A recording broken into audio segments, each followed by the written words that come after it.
میں شادی سے پہلے اپنی عزت کافی بار لٹا چکی تھی۔ میری ماں نے آخر میری شادی کر دی۔ شادی کی رات میں ڈری بیٹھی تھی کہ کہیں میرے شوہر کو سب معلوم ہو گیا تو نہ جانے کیا ہوگا۔ جب میرے شوہر میرے قریب آئے تو کہنے لگے مجھے سچ سچ بتانا کہ میں اپنے والدین کے ہاں شادی کے 3 برس بعد پیدا ہوئی تھی۔ خدا کی کرنی کہ میرے بعد ان کے ہاں کوئی اولاد نہ ہوئی۔ یوں میں ان کی اکلوتی اولاد تھی۔ میں ہی ان کی توجہ کا مرکز اور ان کی کل کائنات تھی۔ میرے والد صاحب مجھے ایک پل کے لیے بھی اپنی نظروں سے اوجھل نہ ہونے دیتے تھے۔ جب میں 11 برس کی ہوئی تو ایک روز اچانک لوٹتے ہوئے سڑک کے ایک حادثے میں میرے والد صاحب کا انتقال ہو گیا۔ میرا اور والدہ کا برا حال تھا کیونکہ ہمارا ان کے علاوہ تھا ہی کون۔ میری والدہ کو کچھ لوگوں نے مشورہ دیا کہ مائکے چلی جاؤ۔ میرے نانا نانی وفات پا چکے تھے اور ماموں اپنی اپنی بیویوں کے ساتھ خوش و خرم زندگی گزار رہے تھے، لہٰذا میری والدہ مائکے بھی نہیں جانا چاہتی تھی کیونکہ وہ بھابھیوں کے سلوک سے پہلے ہی واقف تھی۔ کچھ رشتہ داروں نے انہیں دوسری شادی کرنے کا مشورہ دیا لیکن انہوں نے صاف انکار کر دیا کہ میں اب اپنی بیٹی کے سہارے ہی اب زندگی جیوں گی۔ وہ کہتی نہ جانے ستیلا باپ کیسا ہو اور میں نہیں چاہتی کہ میری بیٹی ستیلے رشتوں کی بھینٹ چڑھے۔ میرے تایا جان نے دادا کی جائیداد سے میرے والد کے حصے کا مکان ہمیں رہنے کو دے دیا اور میری والدہ سے کہا کہ ابھی آپ ہی کی ملکیت میں ہے۔ یوں ہم دونوں ماں بیٹی اس گھر میں رہنے لگے۔ میری والدہ کو سلائی آتی تھی، لہٰذا انہوں نے عورتوں کے کپڑے سلائی کرنا شروع کر دیے اور یوں ہم ماں بیٹی کا گزر بسر ہونے لگا۔ تایا بھی ہماری کچھ مالی مدد کر دیا کرتے تھے اور زندگی کی گاڑی چلنے لگی۔ میں بھی اپنی ہم عمر لڑکیوں کے ساتھ سکول جاتی تھی۔ ماں پہلے گھر کے کام کرتی اور پھر سلائی مشین رکھ کر کپڑے سلائی کرنا شروع کر دیتی۔ اپنی مصروفیات کے باعث وہ مجھے کم ہی توجہ دے پاتی تھیں۔ میں نے میٹرک کر لیا تو آگے پڑھنے کا ارادہ ملتوی کر دیا، مگر گھر بیٹھے بیٹھے بوریت محسوس ہوتی۔ سکول جاتی تھی تو سہیلیوں کے ساتھ دل بہل جاتا تھا۔ گھر میں نہ تو میرا کوئی بہن بھائی تھا کہ جس سے باتیں کر سکتی۔ امی ہر وقت بس مصروف رہتی تھیں۔ یوں میں سارا دن تنہائی محسوس کرتی۔ انہی دنوں ایک روز جب میں کسی کام سے چھت پر گئی تو ساتھ والے گھر کا لڑکا جسے میں بچپن سے جانتی تھی، جس کا نام عبداللہ تھا، وہ مجھے دیکھ کر مسکرا دیا۔ وہ بے حد خوبصورت تھا، بالکل ایسا کہ میری عمر کی لڑکیوں کے خوابوں کا شہزادہ ہوتا ہے۔ آج اس کی مسکراہٹ مجھے اور بھلی لگی۔ ایک دو بار جب اس سے آمنا سامنا ہوا تو وہ مجھے دیکھ کر مسکرا دیتا۔ اب روز یوں ہونے لگا کہ جب مجھے موقع ملتا میں چھت پر چلی جاتی اور ہم دونوں منڈیرے سے باتیں کرتے۔ مجھے بھی جیسے بوریت دور کرنے کا بہانہ مل گیا تھا۔ میری والدہ تو وقت سے پہلے بوڑھی نظر آنا شروع ہو چکی تھیں۔ جب وہ مجھے آواز وغیرہ دیتی تو میں فوراً آ جاتی۔ 19 برس کی عمر میں الگ لڑکیوں جتنی خودسر ہوتی ہیں، میں بھی تھی۔ جس قدر ناسمجھ تھی اتنی ہی سمجھدار بنتی تھی۔ آج تک اپنی نادانیوں کو کبھی تسلیم نہیں کیا تھا۔ ایک دو بار تو ماں نے مجھے اس کے ساتھ باتیں کرتے دیکھ لیا اور پھر مجھے نیچے آ کر خوب باتیں بھی سنائیں، مگر میرا دل تو اب جیسے ہی میرے بس میں نہ تھا۔ میں ان کی ڈانٹ کے بعد 2 دن سکون سے بیٹھتی اور تیسرے روز پھر چھت پر عبداللہ سے ملنے کو چل پڑتی۔ ماں نے کہا زینب باز آ جا، تو ایک بیوہ کی بیٹی ہے۔ بات باہر نکل گئی تو رسوا کرنے والے لاکھ ہوں گے جبکہ بات رکھنے والا ایک بھی نہ ہوگا، مگر میں نے ان کی باتوں کو نظر انداز کر دیا۔ سہانے مستقبل کے خواب دیکھ رہی تھی اور بددستور محبت کے پینگے بڑھاتی رہی۔ سہانے مستقبل کے خواب دیکھ رہی تھی اور یہ سہانے خواب مجھے ہمارے پڑوسی عبداللہ نے ہی دکھائے تھے۔ اس نے کچھ اس طرح میٹھی میٹھی باتیں کر کے میرے دل کو موم کر لیا کہ میں نے اسی کے ساتھ عمر بھر نبھانے کا وعدہ کر لیا۔ اس نے بھی مجھ سے اپنی محبت کا بھرپور انداز میں اظہار کیا اور شادی کرنے کا وعدہ کیا۔ ماں تو کیا، اب تو ساری دنیا بھی ہمارے راستے میں آ جاتی تو ہم ایک دوسرے سے منہ نہ پھیر سکتے تھے۔ عبداللہ بلا شبہ میری نظروں میں بے مثال تھا۔ وہ پرکشش تھا، مردانہ حسن کا مکمل نمونہ تھا۔ مجھے اس کی اتنی چاہت تھی کہ اس کی باتوں کی گہرائی کا تصور سمندر کی گہرائی سے بھی آگے معلوم ہوتا تھا۔ وہ ایسے جذبات تھے کہ ان دنوں کوئی میری جان بھی لے لیتا تو میں یہ چاہتی یہ اچھا ہو گیا۔ اب میں اتنی بے خوف ہو گئی تھی کہ راتوں کو بھی اس سے ملنے جانے لگی۔ ہم ایک وقت مقرر کر لیتے، ہماری اور ان کی ایک ہی چھت تھی۔ بس درمیان میں چھوٹی سی دیوار تھی۔ میری ماں سارا دن کام کی مصروفیت کے باعث سو جاتی۔ اسے تو کیا، کسی کو بھی کانوں کان خبر نہ ہوتی۔ بس چاندنی رات اور اندھیرے ہمارے رازدار تھے۔ یہ دونوں ہی ہمارے ہوتے تھے، چاند رکاوٹ بنتا اور نہ اندھیرا، اور ہمارے مکانوں کی جڑی ہوئی چھتیں ہماری ملاقاتوں کا سنگم تھیں۔ ماں کا معمول تھا کہ وہ صبح بیدار ہو جاتی، تہجد کے بعد نماز فجر اور پھر تلاوت کے فرائض ادا کرتیں۔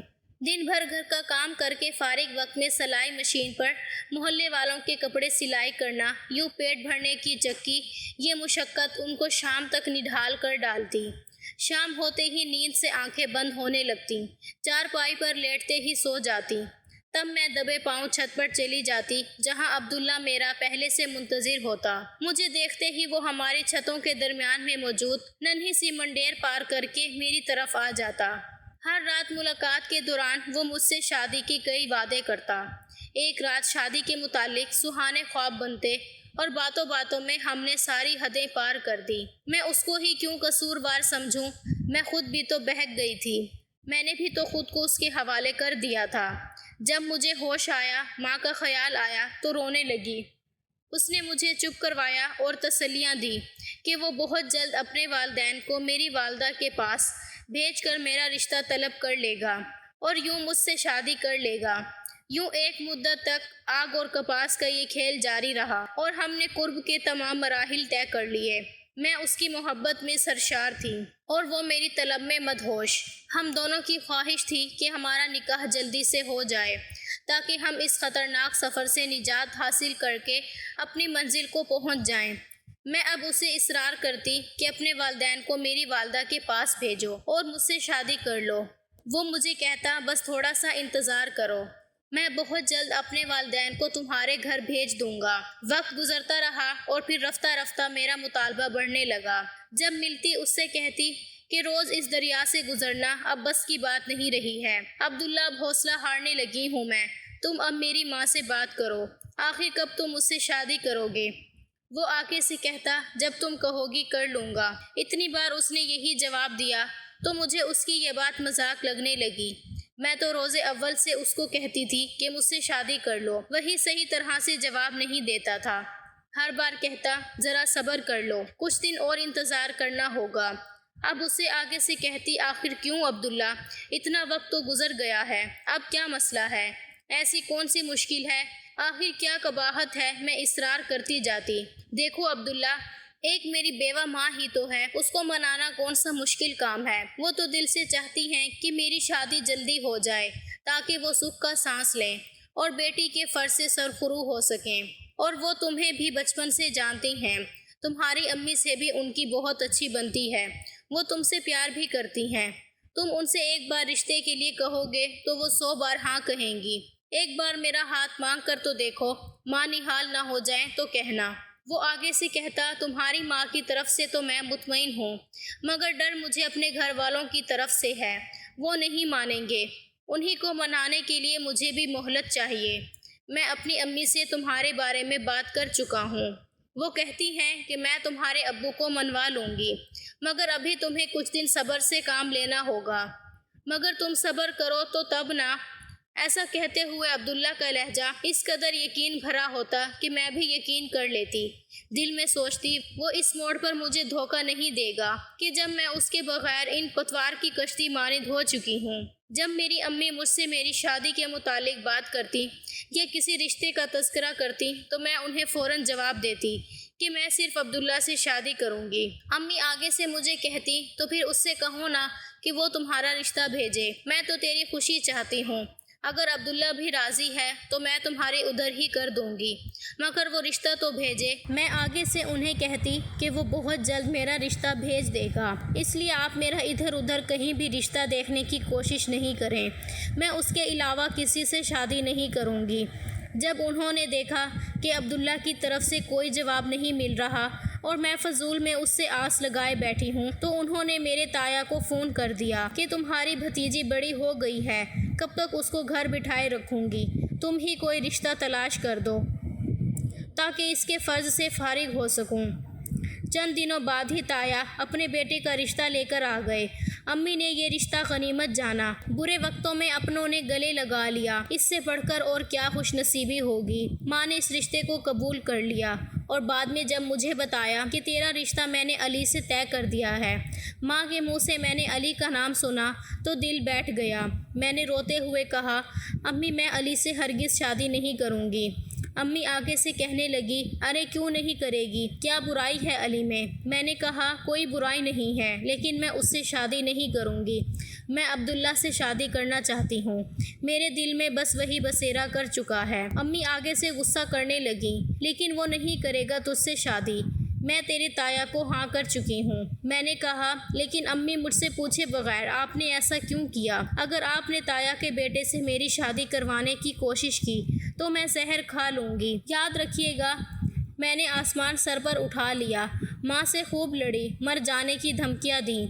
پہلے تو وہ مجھے پیار سے سمجھاتی رہیں، جب دیکھا کہ میں ہٹ دھرمی پر مضبوطی سے قدم جمائے ہوئے ہوں تو وہ بنا مجھ سے کچھ کہے ہی عبداللہ کے گھر چل دیں۔ میں نے رو رو کر آنکھیں سرخ کر لی تھیں۔ جب وہ واپس آئیں تو کہنے لگیں، آج شام کو عبداللہ آئے گا، میں آج تمہارے سامنے ہی اس کے ساتھ ساری باتیں کر دیتی ہوں۔ تمہارے تایا 1 ماہ بعد شادی کی تاریخ رکھنے آئیں گے۔ اگر عبداللہ نے ان کے آنے سے پہلے 15 دن کے اندر اندر تجھ سے نکاح نہیں کیا تو پھر میں تمہارے تایا کو تیری شادی کے لیے تاریخ دے دوں گی اور پھر تجھے علی سے شادی کرنا ہی ہوگی۔ خیر انہوں نے کچھ غلط نہیں کہا تھا، عبداللہ سے جا کر صاف بات کی تھی، وہ تو عرصے سے منہ میں کنڈیاں ڈالے بیٹھا تھا، مجھے تو وہ ٹال مٹول کیے جا رہا تھا۔ اب ماں درمیان میں تھی اور یہ موقع میرے لیے غنیمت تھا کہ میں خود اسی دن کی منتظر تھی۔ میں شام ہونے کا بے صبری سے انتظار کر رہی تھی۔ بالآخر شام کو عبداللہ ہمارے گھر آ گیا۔ میں دوسرے کمرے میں چلی گئی۔ میری امی کو سلام کرنے کے بعد اس نے کہا کہ خالہ جی آپ نے مجھے بلایا تھا، امی کہہ رہی تھی کہ تمہاری خالہ نے شام کو تمہیں اپنے گھر آنے کو کہا ہے۔ میں آتے ہی ہاتھ منہ دھو کے آ گیا، کیا کوئی کام تھا؟ امی نے اس سے باتیں شروع کر دیں، میرے کان دروازے پر ہی لگے تھے۔ والدہ نیک نیتی سے ساری بات کرنے لگی اور اس کو بتا رہی تھی اور وہ ہمہ تن گوش تھا۔ بالآخر کوئی توقف کے بعد امی نے ہی خاموشی کو توڑا، عبداللہ بتا اب تیری کیا مرضی ہے؟ ہر بات صاف صاف بتا دے، دھوکے میں نہ رکھنا۔ میں بیٹی کی خوشی چاہتی ہوں، تیری رضا جاننے کے بعد ہی فیصلہ کروں گی۔ وہ کافی دیر خاموش بیٹھا رہا، پھر کہنے لگا، خالہ جی میں تو دل سے چاہتا ہوں کہ آپ کی بیٹی سے شادی کروں، مگر میرے گھر والے نہیں مانتے۔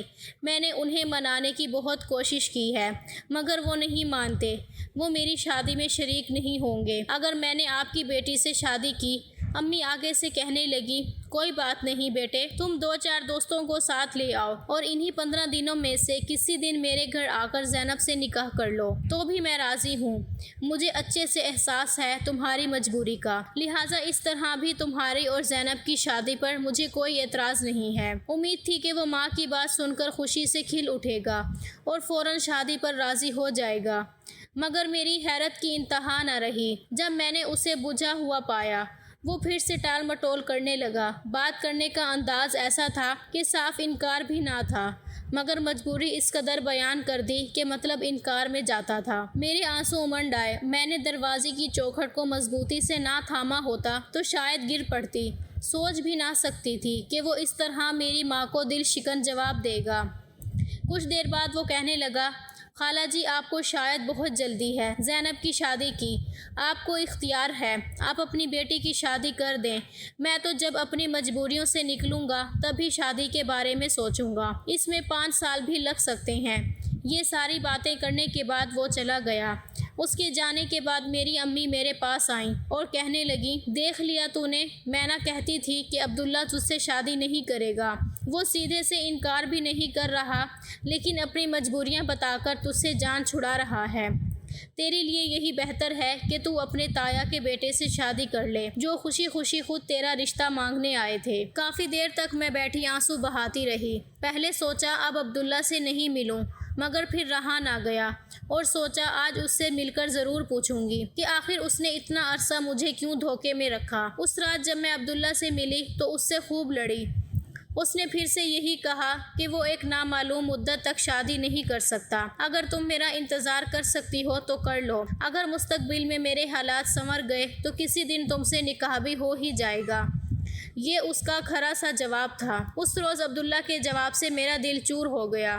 اس قدر توہین محسوس کی کہ جی چاہا زمین میں گڑ جاؤں۔ میں نے کہا، جب تم اتنا ہی مجبور تھے تو تم مجھے ان ملاقاتوں کے لیے کیوں مجبور کرتے تھے؟ کیوں قربت کے مرحلے طے کیے؟ تم نے وہ آگے سے کہنے لگا، میں تو اپنے دل سے مجبور تھا، مگر تم کیوں آتی تھی میرے بلانے پہ؟ یہ اس کا بیزار سا جواب تھا۔ میں نے روتے ہوئے کہا، میں بھی دل سے مجبور تھی، مگر اب جو دل پر گزرے گی سہ لوں گی، اپنے دل کو مار لوں گی، مگر اب تم سے کبھی نہیں ملوں گی۔ یہ کہہ کر میں نے نیچے کا رخ کیا تو مڑ کر بھی اس کی جانب نہ دیکھا۔ میں نے عبداللہ سے اب کبھی نہ ملنے کا تہیہ کر لیا تھا۔ ہفتے بعد تایا لوگ آ گئے۔ وہ منگنی کا جوڑا اور انگوٹھی ساتھ لے آئے تھے۔ انہوں نے امی سے کہا کہ سادگی سے شادی ہوگی، نکاح کا جوڑا بنانے کا آرڈر دے دیا ہے، پہلی تاریخ نکاح کی رکھ لیتے ہیں، آپ اپنے چند محلے داروں کو بلا لینا، ہمارے ساتھ بھی زیادہ لوگ نہیں ہوں گے۔ یوں میری شادی کی تاریخ مقرر کر دی گئی۔ میری ماں میری شادی میں مشغول ہو گئی، مگر میرا دل تو ویسے مردہ ہو چکا تھا۔ مقررہ تاریخ پر مختصر سی بارات آئی اور بڑی سادگی سے میرا نکاح ہو گیا۔ رخصتی کا کھانا بھی تایا جان نے ہی بنوایا تھا۔ کچھ محلے داروں نے اس تقریب میں شرکت کی۔ رخصتی ہو گئی اور میں تایا کے گھر یعنی اپنے سسرال آ گئی۔ جب مجھے پھولوں کی سیج پر بٹھایا گیا تو میرا دل جیسے خوف کے مارے سوچ رہی تھی کہ کہیں علی کو میرے ماضی کے بارے میں پتہ نہ چل جائے۔ اس رات جب وہ میرے پاس آیا تو میں اس وقت چونک گئی جب انہوں نے مجھ سے کہا کہ تم سے ایک بات پوچھوں، مگر وعدہ کرو کہ تم سچ سچ بتاؤ گی۔ اس لمحے میرا دل جیسے میرے سینے سے باہر لپکنے کو تیار تھا۔ سوچنے لگی نہ جانے کیا بات پوچھنا چاہتے ہیں، مگر اگلے ہی لمحے اس نے کہا، نہیں کوئی بات نہیں ہے، میں ویسے ہی کہہ رہا تھا، اور یوں اس نے بات آئی گئی کر دی۔ میں نے بھی شکر کا کلمہ پڑھا کہ جیسا میں سوچ رہی تھی ویسا کچھ بھی نہ تھا۔ وہ بالکل نارمل لگ رہے تھے اور اس شادی سے مطمئن بھی دکھائی دے رہے تھے، مگر مجھے نہیں معلوم تھا کہ ایک نہ ایک دن تو یہ سچ کھلنے ہی والا تھا۔ دن گزرنے لگے، کہنے کو تو میرا بیاہ ہو گیا تھا، مگر میرا دل کسی بات میں نہ لگتا تھا۔ اس بے وفا کی یاد رہ رہ کر میرے دل میں چٹکیاں لیتی تھیں۔ کبھی کبھار جب دل اس کے لیے حد سے زیادہ بے چین ہو جاتا تو خود کو کوستی کہ کیوں جلد بازی میں شادی کرا لی۔ اگر وہ انتظار کرنے کو کہتا تھا تو انتظار کر لیتی۔ محبت کرنے والے انتظار تو کرتے ہی ہیں، چاہے وہ تھوڑے دنوں کا ہو یا عمر بھر کا۔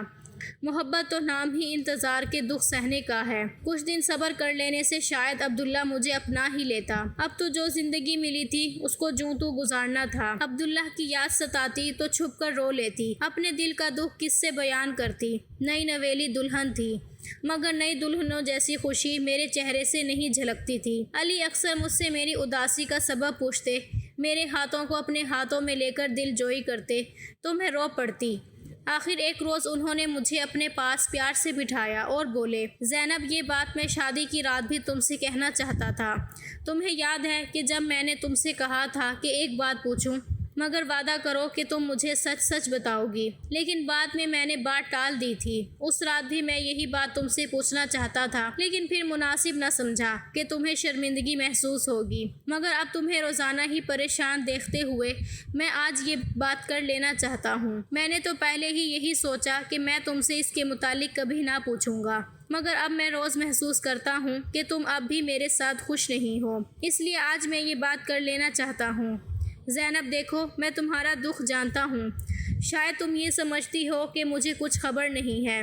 مجھے خبر ہے کہ تم عبداللہ سے شادی کرنا چاہتی تھی، مگر میں نے پھر بھی تمہیں اپنایا کیونکہ مجھے پتہ چل گیا تھا کہ وہ تجھ سے شادی کا ارادہ نہیں رکھتا، تمہیں بیوقوف بنا رہا تھا۔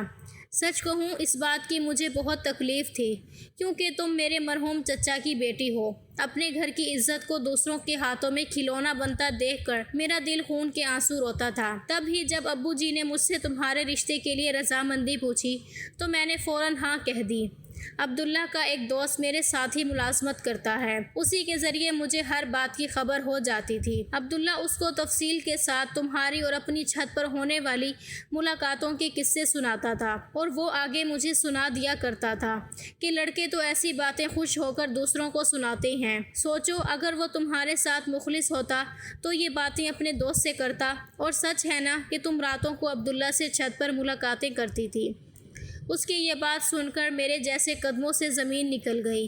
یہ سچ ہی تو تھا، بھلا اتنے کھلے سچ کو میں کیوں کر جھٹلاتی؟ میں نے اپنے بہتے آنسوؤں کو روکا نہیں اور نہ ہی ان کو صاف کیا، نہ میں نے علی کو کوئی جواب دیا، مگر ہاں میں نے اس کے پیروں پر ہاتھ رکھ دیے اور رو رو کر کہنے لگی، علی خدا کے لیے مجھے معاف کر دیجئے، وہ دن میری ناسمجھی کی بھول تھی، تب مجھے اچھے برے کی تمیز نہ تھی، مجھ سے بہت بڑی غلطی ہو گئی تھی، مگر میں اس پر شرمندہ ہوں۔ آپ نے میری آنکھوں سے پردہ ہٹا دیا ہے، جان گئی ہوں کہ کون اپنا ہے اور کون پرایا۔ وہ با حوصلہ شخص کہنے لگا، جو گزر گیا سو گزر گیا، میں نے اس سب کو بھلا دیا ہے اور اب تم بھی بھلا دو، عہد کرو کہ پھر کبھی کوئی ایسی غلطی کرنے کا سوچو گی بھی نہیں۔ میں نے وعدہ کیا کہ آئندہ عمر بھر انہی کی پابند بن کر رہوں گی، شوہر اور بیوی کے اس مقدس رشتے کی پاسداری کروں گی۔ عبداللہ سے تو اب مجھے نفرت ہو گئی تھی۔ انسان بھی عجیب مخلوق ہے، اس کے ارادوں کو بدلتے دیر نہیں لگتی۔ وہی عبداللہ جس کی بے وفائی مجھے رلا رہی تھی، اب اس کے بارے میں سوچنے سے بھی وحشت ہوتی تھی، کیونکہ میں اس کی حقیقت جان چکی تھی۔ بڑی بات یہ تھی کہ اتنا سب جاننے کے باوجود بھی علی نے میرے مائکے جانے پر پابندی نہیں لگائی تھی، ورنہ مجھے لگتا تھا کہ وہ مجھے وہاں جانے سے منع کر دے گا۔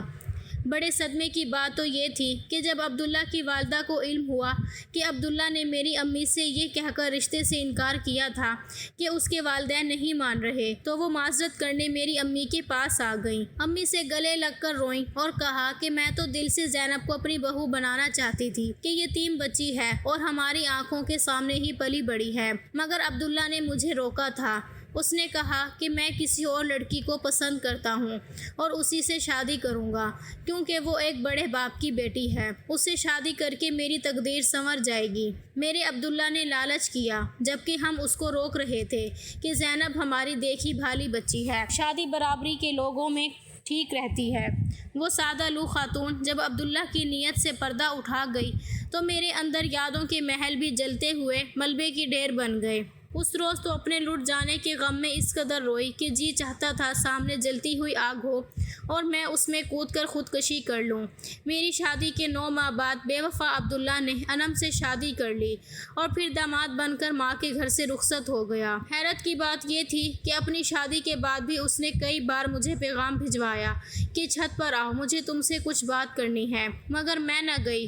آخر کیوں جاتی؟ اپنے شوہر کی امانت میں خیانت کی مرتکب ہونے ان کے سامنے؟ اس کے نزدیک تو میں کھلونا تھی، تو کیا اب بھی میں کھلونا بن جاتی؟ جان بوجھ کر خود کو ایسی جلتی راکھ میں اس کے جانب بڑھتی۔ عبداللہ خود مختار تھا، وہ اپنے والد کے دباؤ میں نہ تھا، چاہتا تو مجھے اپنا سکتا تھا۔ میری ماں نے رضامندی دے دی تھی، اس کے گھر والوں نے بھی اسے اجازت دے رکھی تھی کہ اگر زینب کے ساتھ شادی کر لو تو ہم خوش ہیں، ہمیں بتا دو، ہم رشتہ مانگنے جائیں، مگر اس نے خود ہی منع کر دیا، مجھے دھوکہ دیا اور بعد میں اس کی کلی کھل گئی۔ میں تو پہلی والی غلطیوں پر نادم تھی۔ جب آخری بار اس کی بہن عبداللہ کا پیغام لے کر آئی، میں نے ہاتھ جوڑ دیے کہ اس کو کہو میری جان چھوڑ دو اور تم دوبارہ اس کا کوئی پیغام نہ لانا۔ اس کے ساتھ گزرے ہوئے دن میری روح پر ابھی تک بدنما داغوں کی مانند ثبوت تھے، بس نہ چلتا تھا کہ تیز چھری سے ان کو کھرچ ڈالتی۔ بھلا اب کیا میں اس سے ملنے کی حماقت کر سکتی تھی؟ جبکہ اپنے شوہر کی عنایتیں دیکھتی تو ضمیر ملامت کرنے لگتا تھا، تب من کرتا کسی سے کچھ نہ کہوں، مگر پچھتاوے کے احساس سے بچنے کو تنہائی کے جلتے تندور میں کود پڑوں اور دھیرے دھیرے سلگنے کی بجائے ایک بار ہی جل کر مر جاؤں۔ یہ احساس کی دنیا بھی عجیب دنیا ہے، کبھی دنیا کے چمن زاروں میں گل و بلبل کی حقیقت مہکتی اور چہکتی ہے، تو کبھی پچھتاووں کی آتش چمن زاروں میں جنگل کی آگ کی طرح پھیل کر سبھی کچھ جلا کر راکھ کر ڈالتی ہے۔ جلدی مجھے معلوم ہو گیا کہ پچھتاوا صرف مجھ کو ہی نہیں جلا رہی ہیں، ان لپیٹوں نے عبداللہ کو بھی گھیر لیا ہے۔ وقت بڑا منصف ہے، اس نے انصاف کیا۔ انم کو دولت کا غرور تھا، وہ عبداللہ کی زندگی کو کیا سدھارتی، اس کے غرور نے عبداللہ کی عزت کو ہی ختم کر دیا۔ تبھی وہ ایک لوٹے ہوئے جواری کی طرح ماضی کے راستوں پر لوٹنے کی آرزو میں دیوانہ پھرنے لگا، یعنی اپنی بہن کے ہاتھ پیغام دیتا۔ میں جانتی ہوں کہ اس نے کیا ضروری بات کرنی تھی، مجھ سے اپنے ضمیر کی خلش کو مٹانے کے لیے مجھ سے معافی مانگنی تھی، یا پھر دوسری وہ بات جو میں سوچ بھی نہ سکتی تھی، وہ یہ تھی کہ میں اپنے مہربان ساتھی کو چھوڑوں اور واپس لوٹ آؤں، مگر یہ اس کا خواب تھا جو کبھی پورا نہیں ہو سکتا تھا، کیونکہ اب وقت گزر چکا تھا۔ آج میں اپنے شوہر کے ساتھ خوش ہوں، مگر ماضی کی خلیش آج تک میرا پیچھا نہیں چھوڑتی، اور کبھی کبھی تو میرے شوہر بھی ضرور سوچتے ہی ہوں گے۔ وہ الگ بات کہ وہ جتلاتے نہیں۔ میں سب بہنوں سے یہی کہنا چاہوں گی کہ زندگی میں ہمیشہ سوچ سمجھ کر قدم اٹھائیں۔ جوانی کا دور ہی ایسا ہوتا ہے کہ لڑکیوں کو یہ سب بہت دلکش لگتا ہے، مگر کبھی ایک غلطی زندگی بھر پچھتاوا بن جاتی ہے۔ اللہ پاک سے دعا ہے کہ وہ سب بہنوں کو نیک ہدایت دے اور ان کے نصیب اچھے کریں۔ مزید دلچسپ سچی کہانیوں کے لیے چینل کو سبسکرائب کریں۔